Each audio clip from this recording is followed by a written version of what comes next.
Well, good morning. I'm proud to be able to be here today unveiling Florida's Freedom First budget, our budget for the next fiscal year.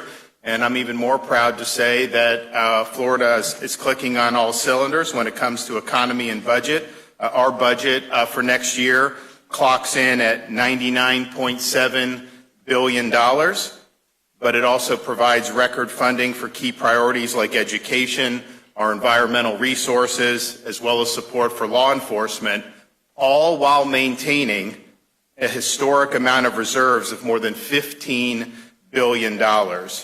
And when we calculate the reserves, we do that based on what has actually come in through the end of November, and then we use the anticipated revenue coming in over the next 7 months. But we have to say that looking forward over these next 7 months, we are likely to have hundreds of millions of dollars each month come in over estimate, which is what's happened really for the last year plus. So if that's the case, and that's a conservative estimate that would be the case, by the time this budget takes effect, we would potentially have $17 billion in reserves by July 1st of 2022. And so that is really, really strong, and that puts Florida in a position, as you see economic storms on the horizon with a lot of what's going on nationally, we would be in an excellent position to be able to weather those storms. We also understand, though, as we've seen inflation take off in various sectors of our economy, that Floridians need relief from that. And while we can't change the policies in Washington that are driving that, we can do our best to step up and provide relief for Florida families who need it. So our budget will include a recommendation for $1 billion in state gas tax relief, which will help be a cushion and a buffer against the rising gas prices that we've seen over the last year. But we're also doing sales tax relief, holidays. We're going to do Freedom Week again for outdoor activities, a back-to-school sales tax holiday, and the disaster preparedness holiday, tax holiday, which I know a lot of Floridians took advantage of. Our education budget is very, very strong. I'm proud to say we were able to secure for this fiscal year $1,000 retention payments to every public school teacher and principal in the entire state of Florida. That's over 175,000 individuals. We are doing another round of those $1,000 payments again, and so all public school teachers and principals in the state of Florida will be receiving a $1,000 payment under our budget. We're also dedicating an additional $650 million to continue to boost teacher pay in the state of Florida, and that's $50 million above what we did in last fiscal year. So we're proud of that, and we're proud of the momentum that we have there. The total amount for K-12 schools is $23.9 billion, so that's a record for the state of Florida. It'll be $8,000 per pupil, which in terms of just state funds is also a record for the state of Florida. The base student allocation will be increased by $124, and we also are going to be including funds to be able to effectuate the termination of the FSA and the replacement of that with progress monitoring, which I know a lot of people are very, very excited about. The budget, Freedom First budget, contains over $530 million for workforce initiatives, for programs, for apprenticeships, things that really, really provide great opportunity for a lot of folks throughout the state of Florida, but also continue to support our economy and make Florida a great place, particularly for logistics and manufacturing, which we're starting to do very, very well in. So that is a big commitment, and it's part of our commitment to make Florida #1 in workforce education by the year 2030. We're doing a lot better than we did when I got into office. We're going to continue that momentum going forward. I'm happy to also report for all the parents out there of high school-age kids, we will not allow tuition increases for Florida's colleges and universities. We've got to hold the line on that. These colleges and universities throughout the country are way too expensive. You should not have to mortgage your entire future to be able to get a 2 or 4 year degree. So no tuition increases, and this budget fully funds the Bright Futures scholarship program, and we are not going to support any cuts to the Bright Futures program. So parents as you're looking to see going to a state university or potentially elsewhere, just know no tuition increase, and you'll have bright futures there as well.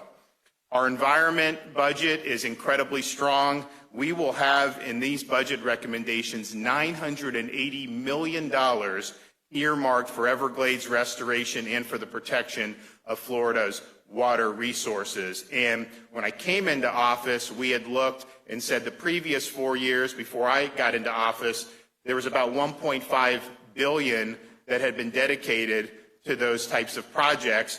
We said we wanted to do another billion on top of that. So our goal was to do $2.5 billion over 4 years. And with this budget recommendation and with the legislator's support, not only will we have achieved that, we will be over $3 billion for the 4-year period, which represents a doubling of the previous 4-year period. And so that is huge progress. And we're not just talking the talk on this, we're putting our money where our mouth is. We're also doing close to $200 million for targeted water quality improvements. These are improvements recommended by and large by our blue-green algae task force. And I think that they're really vital as we go forward and continue to protect Florida's natural resources. We have $35 million to combat blue-green algae and red tide, and that goes to things like innovative technologies. It goes to things like red tide research, both at FWC. We've also done a lot with Moat Marines, and there's a lot of great things on the horizon there. So we want to make sure that we're continuing our commitment there that we launched 3 years ago. And we're tripling the money for removing Burmese pythons out of the Everglades. People come from all over the world to be able to do it. There's contests, there's a whole host of things, but we want to provide money to give people prizes in some sense, also equipment, whatever you can do to locate these things. We want to get them out of the Everglades, and so we're happy to support that going forward as well.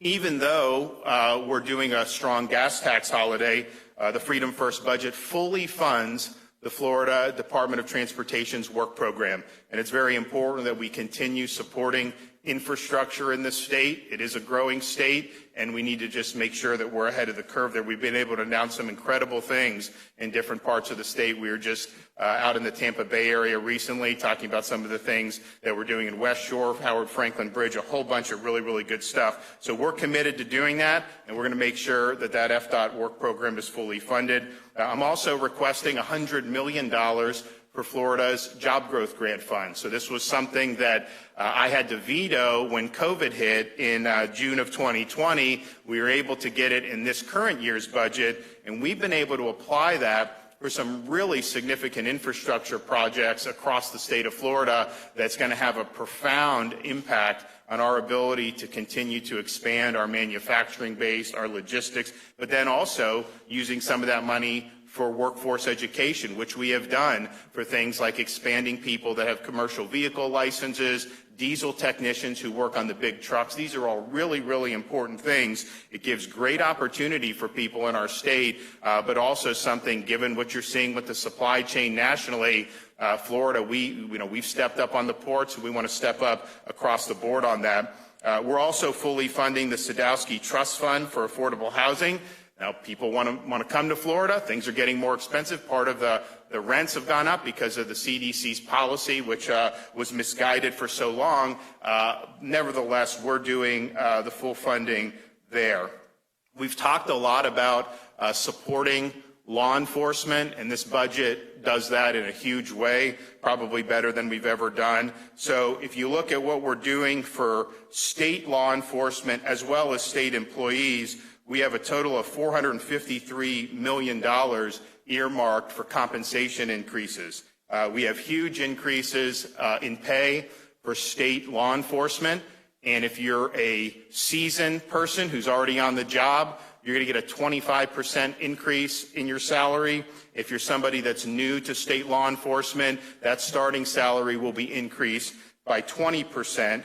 We are also, although most of these are not state employees, but we were able to secure this current year $1,000 retention payments for all sworn law enforcement, fire, and EMTs throughout the state of Florida. That was a huge, huge thing. People really appreciated it. Our budget includes those $1,000 payments again for this next year, and I think that that's something very, very important. Look, it helps to get an extra little bit extra money, but I think what it does really is it shows these folks that Florida really appreciates their service, and that means the world to a lot of them.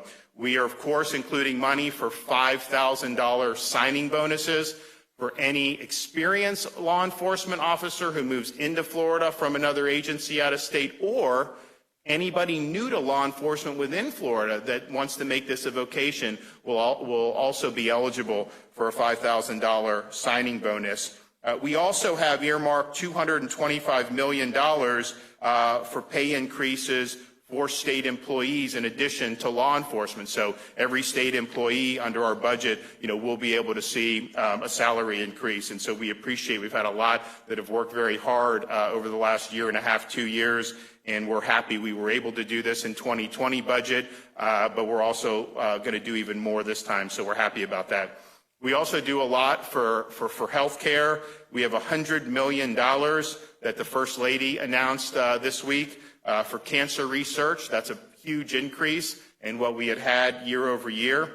We also have an increase of funding for a total of $15 million for Alzheimer's research, and we know that that's going to continue to be an important issue in our state. We have $10 million earmarked to help seniors and provide various services for seniors who are suffering from Alzheimer's, and we have $225 million in increased reimbursement rates that will be dedicated to increasing pay for direct staff in home and community-based settings. I think people see throughout the country, you're seeing a shortage of healthcare workers of all sorts. This is something that these facilities need to be properly staffed. Otherwise, our seniors and other vulnerable populations are not going to be able to be served well. Florida is also in our Freedom First budget. We are providing support for innovation in a variety of ways, including in cryptocurrency. We are going to have a pilot program with the Department of Highway Safety Motor Vehicles to use blockchain technology to create a pilot program where the titles are done in blockchain. We're going to do something similar with ACA, where they will be able to use blockchain for some of their Medicaid payments. And we're going to have a program to allow Florida businesses to pay state fees in cryptocurrency. And I think you've seen in South Florida, it's been a huge thing. A lot of people have flocked to South Florida over this issue. And so our view at the state government is this is something that we welcome, and we want to make sure that the state government is crypto friendly.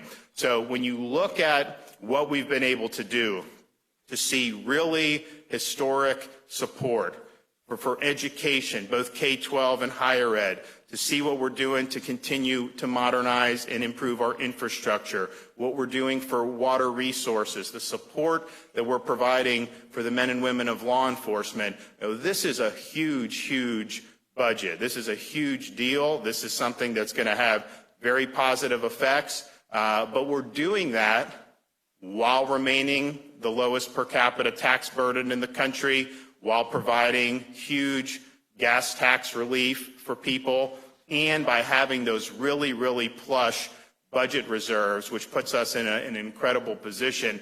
And the budget reserves, which are over $15 billion as of the current estimates, will likely be significantly higher there by the time we get to the end of this fiscal year. That is just state money. I mean, that's not including any of the federal money. Our budget, we left over $500 million in the SRF money. Just we didn't provide any recommendation for that. That's the legislature's baby, and they can spend that how they want to. So this is a really strong picture of a state that's performing very, very well, and a state that's continued to defy expectations in terms of the economic vitality. I think we've done a lot to be able to help people navigate some of the inflation that we're seeing throughout the economy.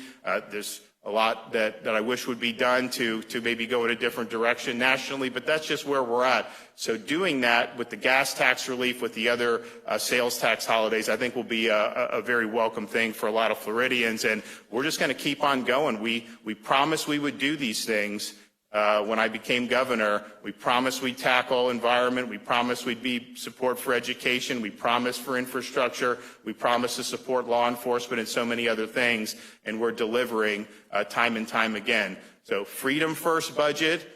Freedom works in Florida. We're proud of that. We're proud of being viewed as the free state, and I think that the economic results are something that have been very, very positive. And so I look forward to working with the legislature. I think if almost anyone was sitting here in April of 2020, I think people were assuming that there would just be brutal budget fights and that there would be just draconian cuts. I mean, I wouldn't do tax increases, but people may say we're floating that. And the reality is we're in an incredibly strong position. So that's a good thing, and we're excited to have been able to work on what I think is really, really a great budget for the state of Florida. Governor, I'm curious what the impact on the loss of the gaming compact was as you planned this budget, if there was an impact. Well, obviously, if we believe it's a valid compact, I mean, if the effect at worst for us should be that whatever hub and spoke gaming was included in this will obviously be peeled back. And the compact was very clearly structured for that. We understood that that would be something that would be challenged, although I will tell you, we were not anticipating it to be a challenge under federal Indian gaming law. We thought the challenge would come under the Amendment 3, and that someone would file suit in state court under Amendment 3, say this hub and spoke, quote, as an expansion of gaming outside of just negotiating with tribes. We think we would win that, but what the federal judge did to say that was something that under IGRA fails, that throws into doubt some other things that other Indian tribes are doing in other states. And so I think a lot of people said that's very problematic. But at a minimum, the compact was clearly negotiated with the understanding that the hub and spoke could be something that would run into trouble at some point. And so it was structured in a way to allow the compact to go forward. Obviously, the tribe is not going to owe money on hub and spoke sports betting if they're not able to do it.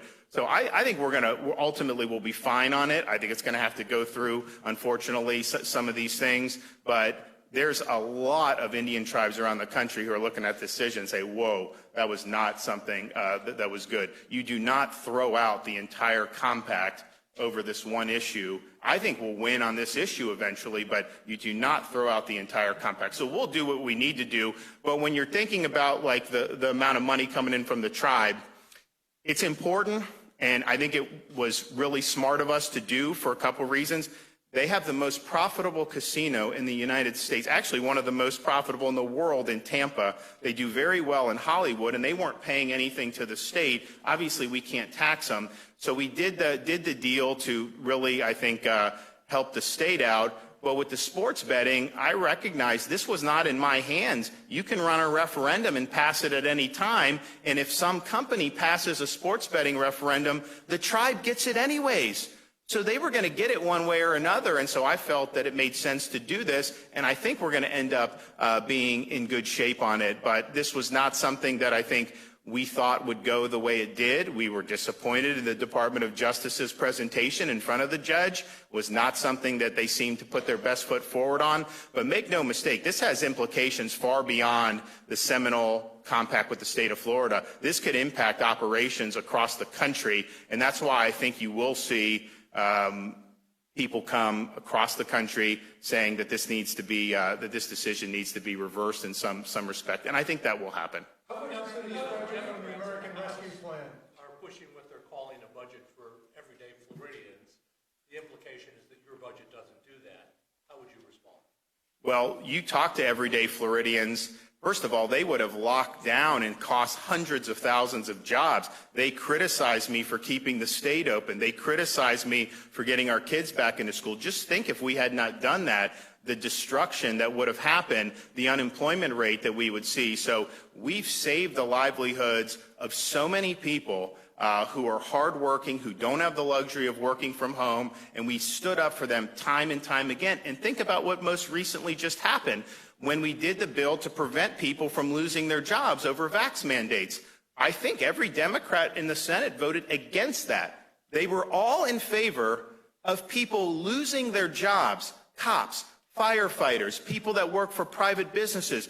Nurses, you're seeing what's happening in these other states. You know, the media I know doesn't cover Delta waves when it's not the South or Florida, but it's you know, you're really seeing huge hospitalization numbers.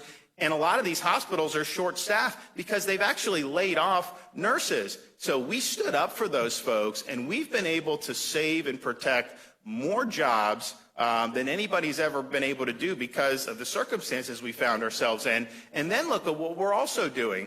We're saying these inflationary policies, which all of them support, are driving up the cost of gas. They're driving up the cost of groceries. They're pinching people's family budget.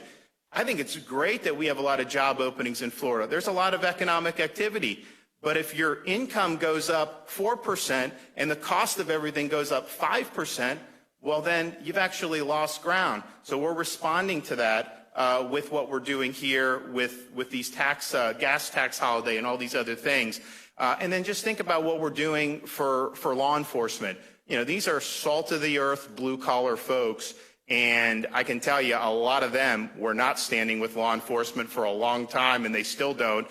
We've been with them every step of the way. We're not defunding police. I think all of them voted against our anti-riot bill, which had a provision that said we are not going to allow local governments to defund law enforcement. That was a very critical test of where you stand on that, and they stood on the side of defunding. So we're really, I think, standing up for folks. And oh, by the way, you know, what have we had to do some of the things like we did in the special session? We had to stand up against big government, the federal government. We had to stand up against some of the biggest corporations in the state of Florida because we actually believe that folks, you know, have the right to earn a living, and we don't think that they should be cast aside, you know, based on a decision about taking a shot or not. And it's interesting, I said about a month ago that before the special session that if these mandates are allowed, what they would do is they would change what fully vaccinated means. So right now, normal Series 2 doses,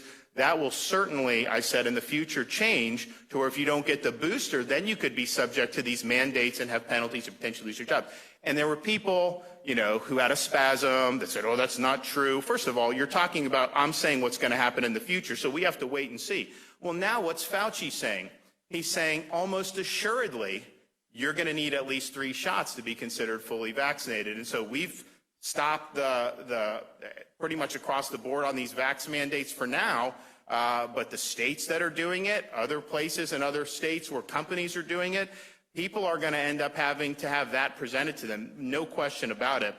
So I just don't see how you could say you're standing up for everyday people if you think that they should lose their jobs. If you're not willing to vote in a way that is protecting people's livelihoods and jobs, if you're not voting in a way that's protecting people's rights, parents' rights to send their kid to school in person, to direct their upbringing, to be involved in their education, we're doing that and then some, and we're proud of what we're able to accomplish.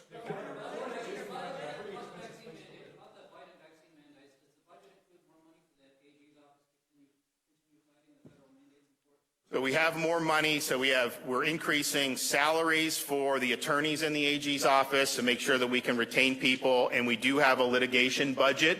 My sense, though, is on how those mandates are working out. If you look at how it's gone, the Sixth Circuit has the OSHA consolidated. OSHA is done, okay? I mean, you can take that to the bank. The Sixth Circuit is never going to uphold what OSHA did. They are going to absolutely deep six that. I don't know that the U.S. Supreme Court even accepts the case at that point, but if they do, almost assuredly, that will get a deep six. So that's that. So our role in that at this point, because it's been consolidated in the Sixth Circuit, is relatively minimal.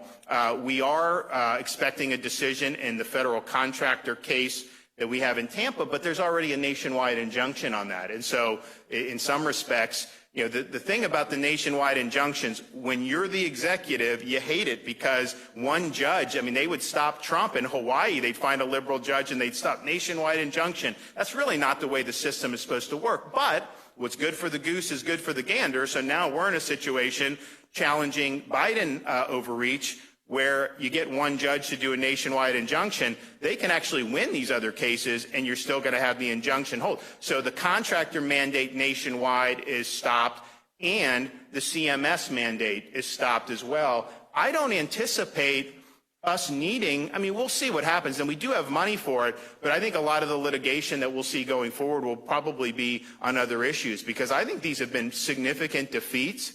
And if you look as we get in, by the time these things work themselves out, it is going to be something that I think it may even be moot at that point, based on what the underlying currents of the economy. And I think it's also interesting, the federal government themselves, they've pushed back deadlines, because they're faced with potentially losing a lot of employees. And that's not a good thing to have happen on your watch. And you look at what's happening in states that have imposed their own mandates on, say, nurses.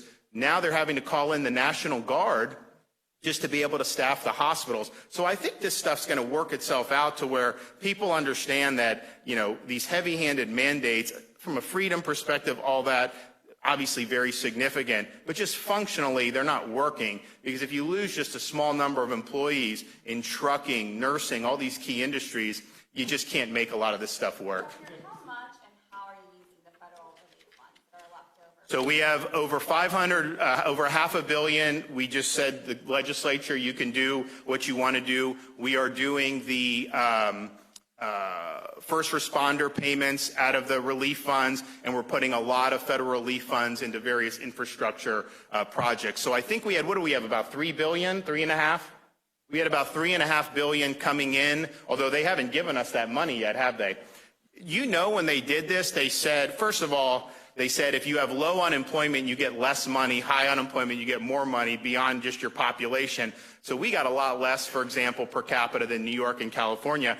But then not only they say that, but they said if your unemployment's low, we're only going to give you half of it this year, and you get the other half next spring, whereas at the high unemployment, they got 100% of it right off the bat. So, so we're going to end up having, I think it's about $3.4 billion. Most of that is infrastructure, transportation, and then retention payments. Yes, sir. Governor, to that point, I would like you to sort of comment on, you kind of almost have the best of both worlds, don't you? You pursued your anti-lockdown, the economy recovered, you get to take in the extra money due to that. On the same time, the Democratic Congress gave you all this billions that you've been able to offset, you've been able to use it in different ways, including the checks. I guess the point is that would you consider yourself kind of fortunate that you've been able to get all this money from at the same time? But I would tell you, I think you'd have to acknowledge we got the short end of the stick compared to these other states. That's just the reality. They treated Florida worse and other states worse as a result of the fact that we had kids in school and had people employed. And so you got much better results in terms of the amount of money you were getting if you had pursued those other policies. And so that's just the reality. Now, I remember at the beginning that some people said, it's too, and it is too much spending, but they're like, you should just give it back. You read that law, it goes to Janet Yellen, and then she sends it to other states. It doesn't go to do the debt. So what I said is, look, whatever's out there, I'm going to make use of it for the state of Florida. But I would also just point out, the federal government helped drive a lot of the disruptions that we saw. I go back to March of 2020. If they had not done 15 days to slow the spread, the week before that, I think some of you may have been there, I was down at Port Everglades with the vice president and the CDC director. March of 2020, they're saying, if you're elderly, maybe not go on a cruise, but there was no talk of doing all this. And then all of a sudden, things changed very, very quickly. And I think it obviously caused a lot of problems. So, but we're going to absolutely, regardless of what is done in Washington, regardless of whether it is wise or not, I'm absolutely going to fight for Florida across the board on all of that stuff. What's that? Yeah, Florida is becoming a pretty expensive place to live. When you look at housing costs, rents, property insurance, auto insurance, of course, inflation is a part of that too. But these things have been going on for years. How does your brothers address that? Well, on the auto insurance, the bill that they were going to pass, you look at that Pinnacle study, it was going to have a huge spike in auto insurance. It was going to cause a lot of people to potentially drop auto insurance. And so that is something that I didn't think was good, particularly for a lot of blue-collar folks. You also look at what we did to address some of the excesses in the property insurance market. The market was totally tanked 15 years ago. It was a disaster. You had everyone going into Citizens. You started to see it recover, probably starting in about 2011, 2012. More private companies were coming in. Then you had Irma, which hit almost the entire state other than the Panhandle, and you had these claims going for years and years. Some folks have left the market. We did reforms to try to address it, to say, people pay premiums. If there's damage, pay the damage, pay what's owed under the policy and move on. But most of this money is tied up in litigation and in lawsuits, and that's not an efficient use of that. The result is we do have companies that are now coming into Florida to fortify that. So that's going to take a little bit of time, and we may need to do more in the next legislative session, and I'm willing to do that. But you are definitely seeing some activity there.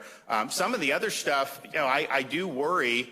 You look at some of the stuff that's happening in like a Miami, where people like in tech go to San Francisco, whatever. It really does drive up the cost of living in some of these areas. And my view is it's a free state. There's a lot of opportunity here. We're proud of that. But I also want to retain the character of a lot of our really unique communities. And so I hope that's the way this unfolds, rather than have kind of people out taking over areas, driving up the cost of everything. That's not, I think, in the best interest of a lot of the working class folks that we have that really make our state run. You outlined a 3-year plan for about $1 billion in new resiliency funds. I'm wondering if there's anything that you're providing in terms of incentives to reduce the dependence on carbon-based fuels and things that accelerate that. Well, so what I think a lot of people would like to see, and Biden and Psaki even admitted, they want higher fuel prices. They want higher gas prices because they think that'll make people drive less. I can tell you in Florida, for people that got to put food on the table, they're commuting to work. And when the cost of gas goes from $2.20 to $3.40, they're eating that. And so I'd like to have that be more affordable, not less affordable. I'd also say, if you look at some of the capital projects that have been done in the state of Florida with some of our utilities, massive solar expansion that we've seen in this state. At the same time, you absolutely have to have fossil fuels as a part of that. Well, you can't go like some of these other states where they'll have blackouts and they don't have dependable sources of power. I think we need to make sure we have that. I think it's great. We've done a lot with the Volkswagen funding. We've put a lot of infrastructure in place for things like electric vehicles. I think it's great. I think, honestly, these are pretty good vehicles, too, if you look.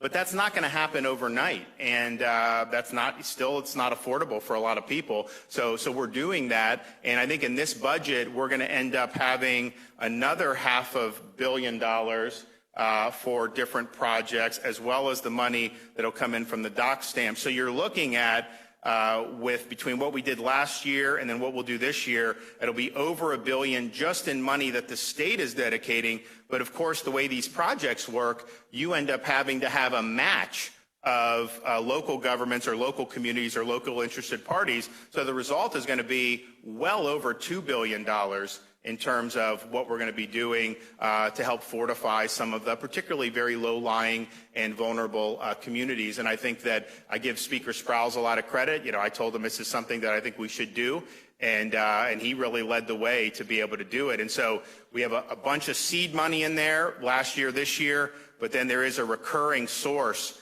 of money going forward that you're going to have $100 million plus every year that will go to do this. So we were able to announce some of the stuff that we're earmarking for the current year, for the current budget coming up. We're also going to be able to announce way more projects for some of the money that's already in there. So that'll happen probably within, when do we do, maybe in the next 2 weeks or so. I think we'll probably be ready for that. So that's a good thing. And that's, the way these things are done. I think the legislature was smart. They said, okay, here's the criteria, here are the risk factors. If you submit projects that address those, you score higher and you get it. And so we've been able to, the DEP's been able to go through a lot of that. We have a huge tranche that's in the hopper, and I think it's going to make a big difference for people throughout the state of Florida. So stay tuned on that. We're going to have a great announcement tomorrow. I think we're going to be, I don't know where we're going to be, but I think I know it's going to be a good policy announcement. So we're going to do that. And then we also are going to have a couple other big announcements next week leading into the Christmas holidays. So stay tuned for that, and thank you guys.